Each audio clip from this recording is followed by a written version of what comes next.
Okay, let's talk about some other business in Olympia that could affect some folks, the the lucky folks, I guess, because in Washington State, people whose investments make them money, called capital gains, they don't pay a tax on that money, and that might change. This goes up for a Senate vote tomorrow, I believe, thanks to supportive lawmakers like Joe Nguyen. This bill enacts a capital gains excise fee on a very small amount of people in Washington State. And I believe that we are responsible not just for the budget here, but also for being stewards of the economy as well, which means we need to make investments in Washington State. So I urge your support. Wait a second, Senator. You said this bill enacts what? This bill enacts a capital gains excise fee on a No. It's not an excise fee. This is an income tax, according to Republican opponent Senator John Braun. This is, by all definitions, other than that in the bill, an income tax, which is graduated income tax, as you know, Mr. President, is unconstitutional based on longstanding precedent. Okay, that's the argument. Capital gains tax is an income tax, unconstitutional. DJ, who's right? Well, it certainly depends on who you talk to. Darn, I was hoping if I just said it in 2 words, who's right, then the answer would be just as simple and obvious. By definition, an excise tax is a tax on a transaction. And Democrats argue that a capital gains excise tax is only realized upon the execution of a transaction. So you have to sell some capital. Capital, like real estate, has to change hands. And when we do that with real estate, we actually call it a real estate excise tax. We don't call it a real estate income tax. In Washington State, our Constitution says that you cannot tax property at different levels. And that essentially the 1% is the cap on a tax of property unless there's a vote of the people. And this is why we get into things like education funding and school levies, and it gets really complicated. And there's a 1% threshold there. The Grange brought a lawsuit back in the 1930s that resulted in the Washington State Grange that resulted in income being identified as property for Washington State legal purposes.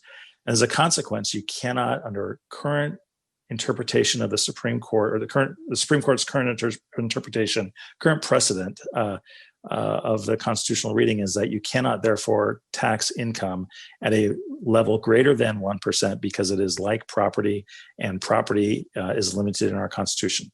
So what this bill is about, in part, is actually bringing a new lawsuit to the Supreme Court, specifically to get the Supreme Court to revisit this. And this has been a dream of progressives for generations, is to get a lawsuit that would bring the right legal questions framed in the right way that would allow to unlink or decouple income from property tax. So it is, according to public records, it is clear that some of the legislators, particularly in the Senate, folks like Senator Jamie Peterson, who's very well versed and very smart on this stuff, could be one of our next attorney general candidates in the years ahead. Peterson wants very clearly to call the question before the Supreme Court about whether income is property. And so part of this legislation, a key piece, is actually to get to the Supreme Court. Regressivity is a big deal in Washington State. People argue about that a little bit, but Washington State regressivity meaning that in Washington State, the poor pay relatively more in taxes than the rich do. Yeah, just a sort of comment, like if how this works. And when we think about tax policy, if you tax everybody the same percentage of their income, like everybody pays 20% of their income, that is a neutral tax. It's neither progressive or regressive. If you tax everybody 10% of the things they purchase, like a sales tax, somebody who has $40,000 a year is going to spend all of their money on food and things that they're going to get taxed on. Somebody that has $40 million is only going to spend part of it. Like, they might only spend $300,000. And so the percent of tax on the income of the poorer cohort is much higher. It's not quite 100%, but it's well over 50%. Well, it's well below 2%, it turns out, in Washington State. What I mean by that is when you compare all of the states in the country, everyone and the District of Columbia, Texas is the second most regressive tax system in the country. They don't have an income tax. The poor there are taxed higher than any place else in the country except for one state. The highest income cohort are taxed the lowest in Texas of any state in the country except for one state. And that one state is Washington. So if you're rich, you get a better deal in Washington in terms of state and local taxes. If you're poor, you get a worse deal than even Texas. And so that has led to some of the greatest income inequality. By some measures, Washington state is the most unequal state in the country. You've got Bill Gates and you've got Mennonite populations. We have the third highest number of homeless people in Washington state. So part of what this capital gains tax is attempting to do on the part of, if you ask Senate Democrats and Senate Republicans, is to address the fact that we have the best possible place in the country if you're in the 1% in terms of state and local taxes, and the worst possible place in the country if you're in the bottom 20% for state and local taxes. Right. I was going to, yeah, go ahead. I was going to chime in on that, where I think what's motivating this is a lot of what you were alluding to, which is that oftentimes it's not just more difficult to be poor, it can be more expensive to be poor. It can, in a time of crisis, mean that rather than investing in something that can be better for your health or longevity, you have to deal with a crisis in that moment. And that can be very expensive, and then also not a long-term fix, but is all you can afford. But then you end up having to go through these crisis moments of paying it again and again.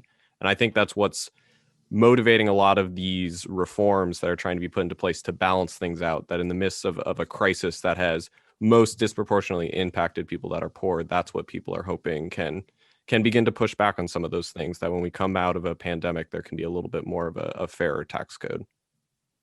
And I'll just only add that, I mean, we do see that during this pandemic, there have been places like New Jersey who do have a capital gains tax, who were able to avoid, some deeper cuts, which they, projected that they might have to do during this pandemic, because they have a capital gains tax, and because the folks there who were more fortunate, there, it should be said that there's only, I want to say 90% of our stocks are held by people who are in the 10%. Top 10% income bracket. They were able to essentially undergird their economy, and they didn't suffer as much. And so I think that you see places like Washington who have seen that, and they're like, well, maybe that's replicable, here in our state. Well, this, as written currently, this capital gains tax would, if it holds up in court, et cetera, would affect about, I think it's 7,000 or 8,000 Washingtonians. My question is, would this just be a shifting of the tax burden to make it more progressive, but it's the same overall amount of money raised in taxes? Or would this also be a tax increase without being offset by tax decreases in other places? Do we know that yet? Yeah, the idea, I mean, we'll see what happens on the floor tomorrow, but the idea is that this would be a tax increase without equal offsets. And there are a lot of reasons for that amongst House Democrats and Senate Democrats. Part of the reason is this regressivity clause that we talked about. Part of it is you want to have funding, adequate funding for programs to support folks who are near the bottom of the income bracket. There is, I think, this poverty tax or poverty premium that Chase alludes to is an important thing also, which is just, like if you're in a crisis and you can't pay your credit card bill, you get a fine, you get a fee associated with not paying your bill 1 month. That adds up to more costs for people who are at lower income. So when you just go through all kinds of things, whether it was the clean fuel standard legislation that passed out of the House last Saturday, which was also a really interesting and innovative bill, that actually is arguably very regressive, because people at the lower end of the income bracket are going to pay more in taxes. People in rural economies, who are generally poorer than people in urban economies, are going to pay a higher percent of that tax. So it's interesting that for as much as the regressivity conversation is about or is wrapped into this capital gains conversation, you're not seeing an offsetting reduction in the state sales tax, which would help regressivity. You're seeing at the same time increases in gas tax that are hurting this regressivity argument. So it does lack for a kind of a through thread through all this fiscal policy making that actually is coherent. It's like every little one of these steps adds up in different ways to something that has less cohesiveness. But Okay, DJ, if the capital, yes, go ahead, Marcus. I was just gonna say, DJ, isn't one of the reasons why that might be there isn't any offset for particularly for this capital gains tax is that it is linked to the market, and we do know that the market can be very volatile. So maybe it's hard to project revenue that would come from this. It's a great point. And it's exactly right that actually capital gains is not a good policy, a good fiscal policy if you're trying to build operational income consistency, because you have these boom and busts, to Marcus's point. In this economy, in this recession, people who are at the top of the income bracket are making a killing. In the last recession, people who own real estate and who were at the top end also got hurt, and capital gains fell considerably. In a state like Oregon, where they have a capital gains excise tax, they joke down there in the legislature that it depends on what Uncle Phil does, meaning Phil Knight. When Phil Knight sells stock, it shows up in the Oregon capital or in the Oregon general fund budget because of the way it's set. It's just a few people that get hit, and it can be $500,000 of extra money that shows up because Phil Knight sells some stock. Yeah, what did Jeff do today? What did Bill do today? Okay, Exactly. if the capital gains tax clears the legislature and goes into law, it will be challenged in court, and that's part of the idea.